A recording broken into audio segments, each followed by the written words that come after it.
Malonu, kad galėjom surasti progą susitikti darbo dienos vakarą.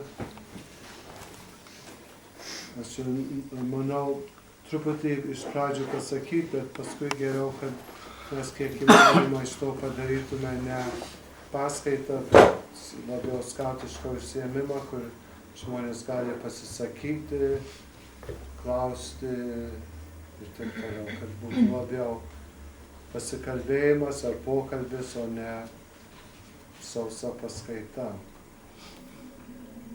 Žinoma, skautai visada žiūri praktiškai. Kai aš važiuoju į stovyklą, tai aš prisimenu vis tuos dėsnius, kurie pasaulio skautam bendri. Ir vieną kitą dalyką, kuris lietuviams skautam yra nuo pirmų stovyklų prieš 80 kažkiek 5 ar kiek metų.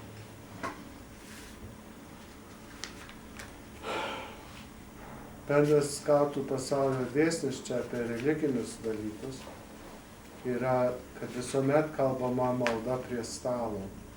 Mes sakom prieš valgį, ar ne? Ir žinoma, jeigu labai skaniai iškepta ir kvepia visą stovyklą kepsniais, tai trumpa malda. Jeigu prisvilo ir ten per daug pipirų ar druskos pridėjo, ar kas nors kita nepavyko, tada reikia ilgesnę maldą. Čia jau praktiška tokia išeitis. Bet visuomet būna kokia nors malda prieš valgį. Ir valgio prie stalo. Aš priklausau jėzuitam, jėzuitų vienuolijai, pasauliniai. Kai mes posėdžiaudavo, kai aš posėdžiaudavo kitose šalyse, būdavo suvažiavimai tokie, tai jie turi labai gražų paprotį. Ne tik atsisėdi prie stalo ir meldžiasi, bet pirmą suvalgo tos užkandėlius, sriubą, nes sriuba skysta, o paskui prieš pagrindinį patiekalą tada kalba maldą. Tai yra kai visi sušyla, susipažįsta, pasikalba, tada išreiškia tą visą bendrumą. Kitaip yra toksai formalus dalykas. Ir dar žmonės atsisėda prie stalo valgyti, paskui staiga reikia viską nutraukti ir atsistoti ir kalbėti maldą. Ar ne? Reikėtų sėdėti, taip kaip sėdėti. Yra dalis viso to išgyvenimo. Ir žinoma, yra daug, kai aš buvau skautukas prieš 100 metų ir esu buvęs suaugusių kursuose, jungtinėse. Visada būna malda iš ryto prie vėliavos ir man buvo labai gražu, nes buvo ta Gilvelio arba miško ženklo stovykloje, mes buvom 48 ir buvo katalikų, protestantų ir žydų, įvairių tikėjimų. Bet visada turėjau maldą iš ryto po vėliavos pakelimo ir mūsų draugininkas tik sakydavo taip, nulenkime savo galvas maldą. Ir mes visi šitaip ir visiškai tyliai be žodžių. Bet pagal mane buvo pati geriausia malda, nes mes suaugę žmonės, kurie nerėmės iš kailio padėti mūsų jaunimo įvairiuose pareigose, kurias žmonės turėjo ar turi. Ir tas mūsų bendrumas išreiškiamas ir tuo susitelkimu stovyklos arba kursų darbo dienos pradžioj. Žinoma, yra tokių ne tik praktikos dalykų, bet ir bendrų nusistatymų gerbti visų tikybų žmonės ir jų nuostatus. Ir aš dažnai pagalvoju, gal jūs turėjot progos stovyklauti su labai skirtingais žmonėmis pasaulinėse stovyklose ar sąskrydžiuose. Bet jeigu pažiūrėsi, aš esu buvęs su kelių tautybių, bet ne taip pasauliniam, tai kai kur uniformos gali atrodyti juokingos arba nesąmonė. Pavyzdžiui, iš arabų šalių skautės nešioja ilgas kelnes. Nėra pačioj suimtas, ten kur batai yra ties kulkšniai. Tai gali atrodyti juokinga, baltai apsirengę stovykloje, kur maždaug per 2 minutės susitepi visokiais ten anglim ir smėliu ir dulkėm ir visą kitą. Arba kokie nors kiti papročiai, kurie yra skirtingi kitose tikybose. Tai mes stengiamės gerbti visų įsitikinimus. Nebūtinai taip daryti, kaip kiti daro, ar pritarti jų turinį, bet gerbti nusistatymą. Ir tas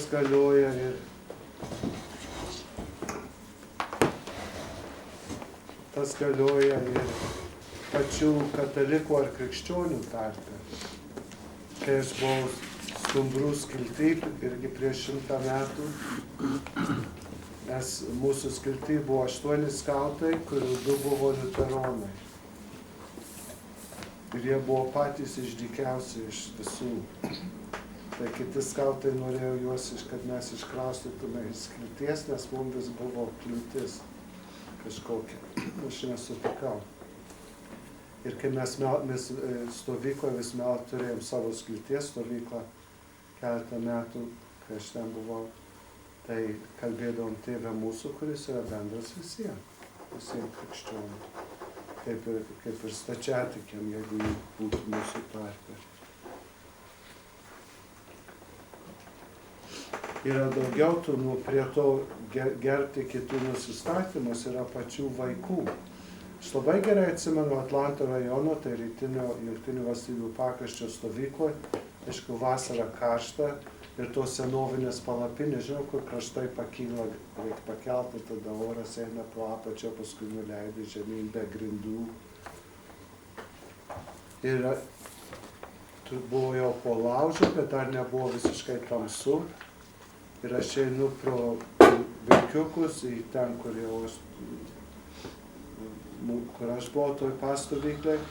Matau, kad vilkiukų palapiniai kiti lenda į lovą kaip šeškai ar kaip katinai, aš žinau, kas taip daro.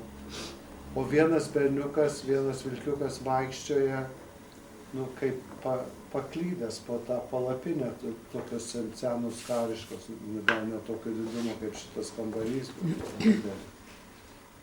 Tai aš iš karto susigaudžiau, kas yra. Jam pirma stovykla, jis namuose pripratęs, su mama, su tėte, su sesutė ir šuniuku atsiklaupt prie lovos ir pasimelsti. Dabar jis atsiduria stovykloje, visi kiti kaip šeškai į tuos maišmėgius ir tada jis niekad nematė tokių dalykų. Tai aš iš karto su juo į palapinę, mudu atsiklaupėm prie jo lovytės, sukalbėjo savo maldas ir tada įlindo. Tai jis yra tos pačios tikybos, bet jo nusistatymas, jo patirtis yra kitokia. Tai tas jautrumas žmonių jautrumui religiniam dalykam. Ir vienas iš tų pasaulinių dėsnių yra, kadangi skautai nėra savarankiška respublika pasaulyje, bet esam,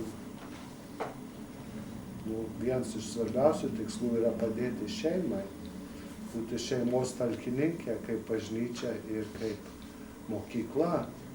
Tai būtinai reikia gerbti tą, kad šventą dieną, kuri būtų ar penktadienis musulmonam, ar šeštadienis žydam, ar sekmadienis krikščionims, kad būtų tas proga dalyvauti pamaldose ir jeigu neįmanoma, yra per toli iškyla ar stovykla, ar kas ten bebūtų ekskursija, tada daryti tą, turėti skautiškas pamaldas. Visas pasaulis jas turi, kur yra giesmelė, paskaito iš švento rašto, dar kažką kitą paskaito, pasimeldžia, ne tokias ilgas kaip geros mišios su 25 minučių pamokslų, kur kunigas gerai išbara žmonės, kad jie gerai jaustųsi, bet keletą vadovų žodelių ar vadovės žodelių, kad nebūtų tik tai patys žodžiai. Ir tada kas nors keli prašymai, čia priklauso nuo sąlygų.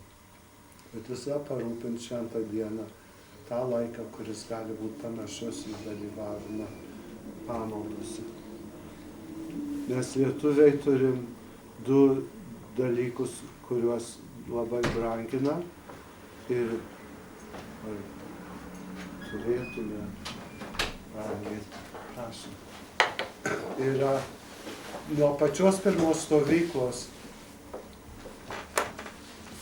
20 metais ar kokiais ten buvo 19 metais, gal 20. Visada pastatydavo kryžių, kaip lietuviško stiliaus kryžių. Ir aš žiūriu, mes iškilaudom, kad ir mūsų skiltis, 8 berniukai, ten 13, 14, 15 metų, visi žinojo, kad kai būsim kelias dienas, tai mes ir vėliavą išsikeliam ir pastatom kryželį. Aš buvau Australijoje, Lietuvos skautų stovykloje, ten yra tokie medžiai, kad nėra tiesaus pagalio. Visi medžiai yra kreivi, visos šakos kreivos. Tai buvo labai lengva padaryti lietuvišką, nes tie spinduliai tokie išeina, tas vidus buvo kreivas. Kitas buvo jaunimo suvažiavimas tenai, tai mes darėm iš palmių šakų. Vienas stačia šaka, kitas skersai buvo mūsų kryžius, nereikia kažko baisaus. Bet tą tradiciją prisiminti, kad, aišku, išreikšti, kad Dievas globoja. Ir, aišku, ateina naktis, ar ne? Ta visi įvairiom kalbom skautai gieda. Mes turim tik tą vieną posmelį, o ten yra daugiau posmelių. Ir labai gražus. Nežinau, kodėl mūsų neišvertė, arba kas pirmą išvertė, tai užmiršo tekstą ir tada taip ir liko mes, kaip sakoma, biedni, neturėdami antrojo posmelio, tos pasaulinės skautų giesmės. Ir bent užsienyje, kai laidojam skautą, skautininką ar buvusį skautą, tai šeima vis nori gale, kad visi, kurie laidotuvėse dalyvauja, susimtų rankomis ir giedama ateina naktis. Ar per šermenis, arba kapines. Tai jau tokia skautiška tradicija. Yra kitų skautybės bruožų, kurie yra religiniai, bet taip jų nevadintų. Ir vienas iš tų yra visas tas gerasis darbelis arba savanoriška tarnyba. Visos tikybos tą turi ir skaitant, aišku, ir krikščionišką, kurie dauguma mūsų priklauso. Ir tas sutartinis su kitais žmonėmis, skaityje, ta skaičių sistema yra irgi būdas savo tikėjimą įgyvendinti ne žodžiais, bet kasdienių gyvenimų prie puodų ir indų, kaip mes sakome. Ir kovoti už taiką, teisingumą, solidarumą. Visos tos savanoriškos tarnybos pasaulyje yra išraiška to ir skautiškumo ir tikėjimo. Tai čia toks skautiškas įvadėlis. Yra daugiau tų dėsnių. Aš kadangi neseniai grįžau į Lietuvą, tai dar neišknisau visų popierių. Mes vis dalindavom lapelį skautų, pasaulio skautų nuostatą arba dėsniai religiniais klausimais, kas visų yra priimta arba daroma arba laikomasi. Dabar, jeigu imti visiškai plačiai, aš tik paminėsiu keletą dalykų, paskui galim tartis, gerai? Bus geriau negu aš čia šnekėčiau. Viena iš srovių šiais laikais, iš tikrųjų buvo anksčiau, bet nuo 16 amžiaus yra, kad religija, tikėjimas yra privatus dalykas ir ne viešas. Tai gali savo kambarėlyje ten melstis ar daryti čegnotis, ar atsiklaupti ir lenktis 5 kartų į Meką ar kažką kitą, bet ne viešai. O aišku, kita tradicija yra, kad tikėjimas religija yra ir viešas dalykas, turi viešų atspalvių ir nuspalvina net valstybių gyvenimą arba kultūrose sveikatą. Labai gražu, nes man primena apie indėnus. Pirmykščiai žmonės labai vertina čiaudulį. Ar žinot kodėl? Kai žmonės nusičiaudo. Ne. Dvasia yra, jeigu žiovauja. Už tai reikia uždengti, kad neišeitų tavo dvasia. Bet čiaudimas yra Dievo veikimo ženklas pirmykštėse tautose. Kodėl? Nes negali sakyti, gerai, dabar aš kalbu apie čiaudimą, tai dabar aš čiaudysiu. Man neišeina, aš turiu kišti tabako dulkes ar pipirus į nosį, tada gal kas man išeis. Tai čiaudimas reiškia, kad Dievas žmogų gali, ne kad Dievas padaro, kad čiaudė, bet yra simbolis to, kad Dievas žmogų gali paveikti, kada jis panori, bet kada. Ar žmogus pasiruošęs, ar ne, ar kokia vieta, ar kas nebebūtų, bet yra Dievo veikimo. Ir štai mes sakom, į sveikatą, angliškai sako, tegul Dievas tave laimina, kitom kalbom kažką kitą, atsiliepia, nes čia yra kas nors religinio. Niekas apie tą nepagalvoja, skyrus mane, kuris domisi tuos tais prieš istoriją akmens amžiaus dalykais, kuriuos aš asmeniškai, aišku, patyriau. Tai ta įtampa tarp ir gal prie kol apie indėnus, kunigas Kazys Bėkšta, jis yra vienintelis likęs akademikas skautas visoje Brazilijoje, lietuvis. Mes buvom 3 vienu tarpu, kai aš ten gyvenau. Jis dabar vienintelis arti 90 metų. Jis gyveno džiunglėse 40 metų su indėnais. Tai jis pasakojo, kad balti žmonės indėnams sakė, nesveika gyventi šitose nameliuose, lapinėse padarytose iš palmių lapų. Kadangi yra drėgna, vis vien yra drėgna, Amazonės džiunglės yra kaip gyventi pirtyje. Tai negerai yra, nėra oro tenai, nežinau, visa kita. Reikia kitaip pastatyti, reikia statyti iš plytų ir iš molio ir tada bus saugiau ir geriau. Tai jie tuos indėnus vienos genties privertė, jie statė mūrinius namelius, ne kaip mūsų, bet visiškai pirmykščius, primityvius. Ir indėnai nesutiko juose gyventi, kadangi jų negali šventinti. Kodėl negali šventinti? Nes viskas iš plytų. Nėra medžių. Turi būti 4 kampuose medis. Kamienų, rastas, ar kaip čia pasakyti, ar bent kažkas, kad galėtum šventinti. Nes visi jų namai būdavo mediniai.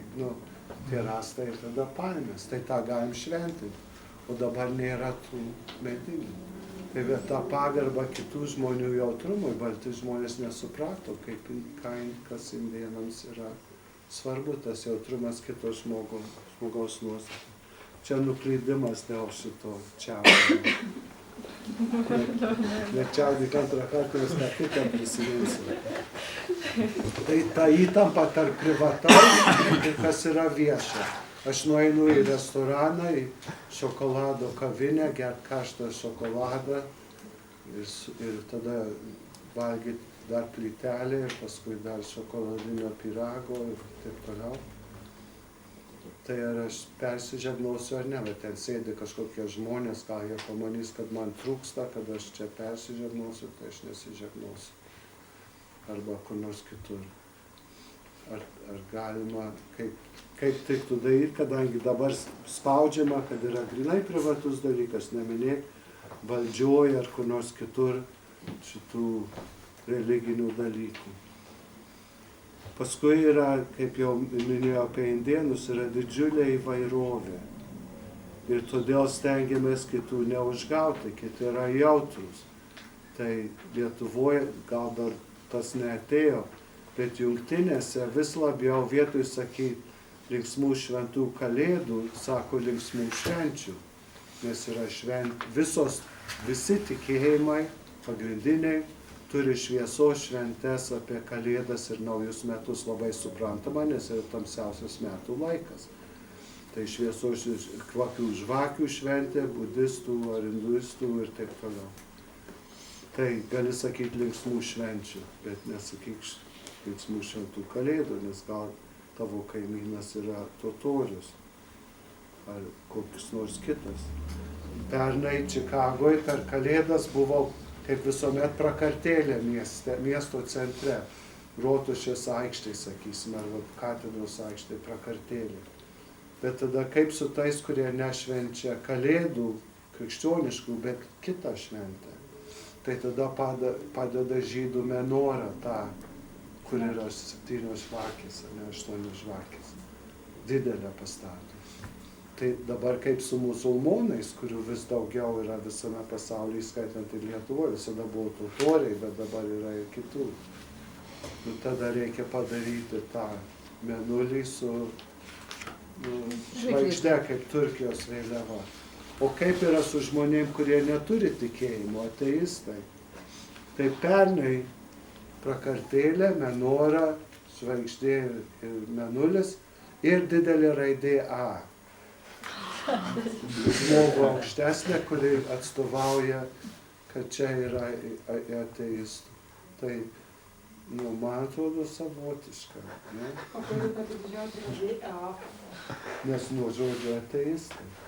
Bet jinai labai turbūt buvo išskirta, ar tiesiog jinai vienodo dydžio buvo kaip ir... Vienodo dydžio kaip visi kiti. Tai čia tas noras, kad nieko neužgauti, tai nieko negalim išreikšti, kas būtų skirtinga nuo kitų. Ir labai jautriai su tom visom šventėm. Tada kita įtampa, ir čia yra visose šalyse, įskaitant lietuvių, bet jungtinėse labai ryšku būdavo 19 amžiui, po 18 amžiui, o apšvietos amžius anksčiau, aišku, buvo vienas iš tų poveikių, žmogus viską gali, viską sugeba, tai nereikia jokio dievo ar ten dievų ar kažką kitą pagalbos. Tai deistai pripažįsta, kad yra Dievas už debesų, bet jis nieko bendro neturi su žmogumi. Jurgis Vašingtonas, pirmas Amerikos prezidentas, tie, kurie rašė nepriklausomybės aktą, taip nuostabiai ir pavyzdingai, jie buvo deistai. Dievas yra, bet jis kažkur ten. O tada yra deistai arba tikintys žmonės, kurie mano, kad Dievas paveikia žmogaus gyvenimą ir kad yra ryšys su Dievu asmeniškas. Jungtinėse 94 nuošimčiai žmonių tiki Dievą ir 96 nuošimčiai meldžiasi. Įdomu, ar ne? Kaip paaiškinsi maldą, kitur malda yra susitelkimas, aš galvoju apie save, žiūriu į savo bandą ir kaip aš jaučiuosi ir man viskas gerai. Viskas yra malda. Paskui iš auklėjimo, kas labai rūpi paskautus ir mokyklose, kita kaip ir įtampa yra šeimoje. Vienas iš svarbiausių dalykų, kuriuos mes išmokstam šeimoje, yra pasitikėti kitais, visų pirma tėvais, ar ne? Nuo jų viskas priklauso, ar aš išliksiu gyvas, ar aš valgysiu, ar ten kažką kitą, ar būsiu sveikas, sveika. Viskas priklauso nuo tėvai, yra kaip Dievas vaikų pirmas įvaizdis. Jeigu tėvai yra tikintys, praktikuojantys, vaikas mato, kad ir suaugęs žmogus pasitikė kuo nors aukštesnių už save. Jeigu tėvai yra, sakykime, neutralūs arba netikintis, bet koks laipsnis, tai tada vaikas nemato suaugusio, kuris pasitikė kažkuo aukštesnio, didesnio už save. Neturi pavyzdžio, kaip tas vyksta.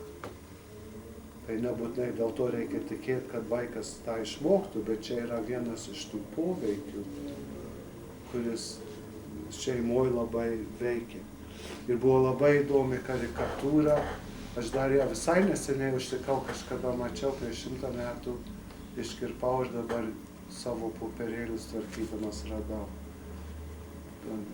Normalus namų svetainė sėdi sūnus, ir tėvas ir motina jau truputį vyresni.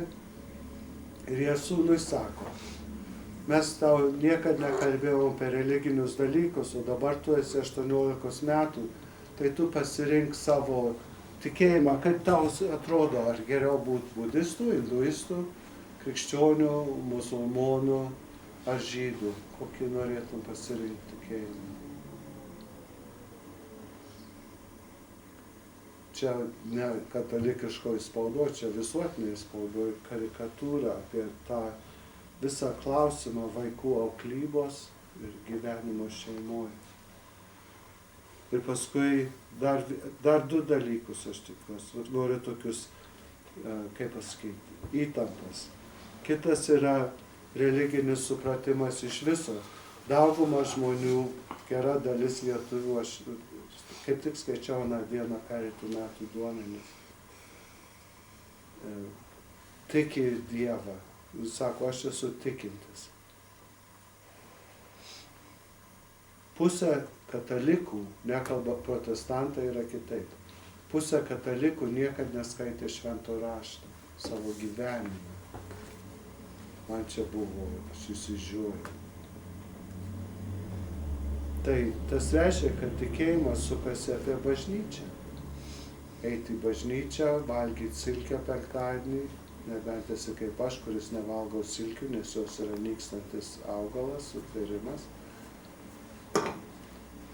Ir ten dar kokios tvarkos laikytis, rytą ir vakarę melstis, tai žinoma, aš nesimeldžiu, tai tas negalioja.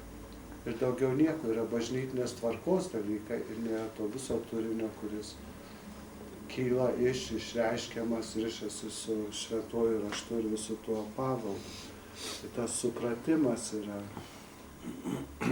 Paskui tikėjimo pobūdis, kaip tik dabar skaičiau aš indėnų istorijos ir jungtinėse indėnai turėjo kelis tokius atgimimus religinius. Nuo 17 amžiaus iki 19 pusės maždaug.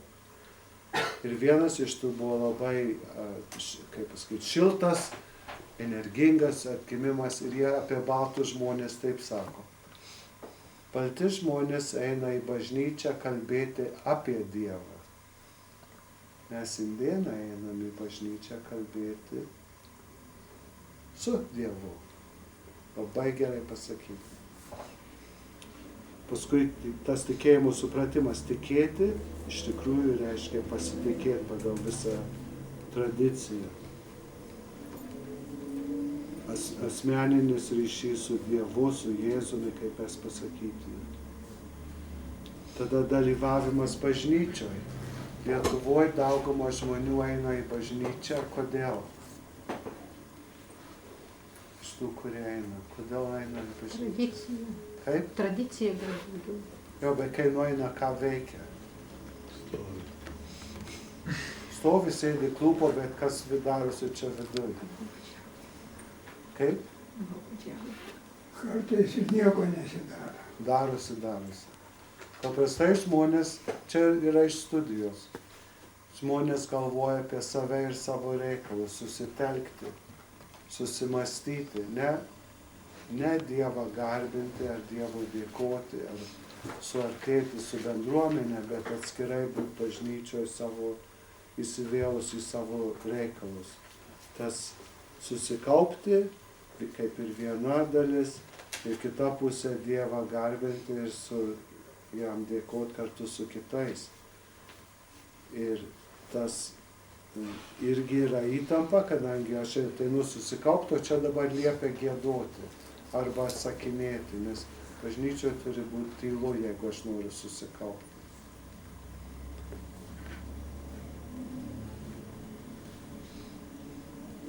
Ir gal paskutinė ne įtampa, bet kraštutinumai. Labai gražu yra budistai. Yra iš tų 5 pagrindinių tikėjimų, yra kuris neišpažįsta Dievo, ar ne? Bet ne todėl, kad būtų netikintys, bet todėl, kad žmogui apie Dievą kalbėti neturi prasmės, neprasminga, nes yra visiškai kitoks negu žmogus. Tai ką tik sakysi, bus klaidinga, bus klaida tikystė, kadangi nėra kaip apibūdinti visai kitokio, nežinau, kitokios būtybės, kaip reikėtų pasakyti, kitos tikrovės. O tuo tarpu beveik visi kiti tikėjimai turi kokius nors būdus apibūdinti dievybę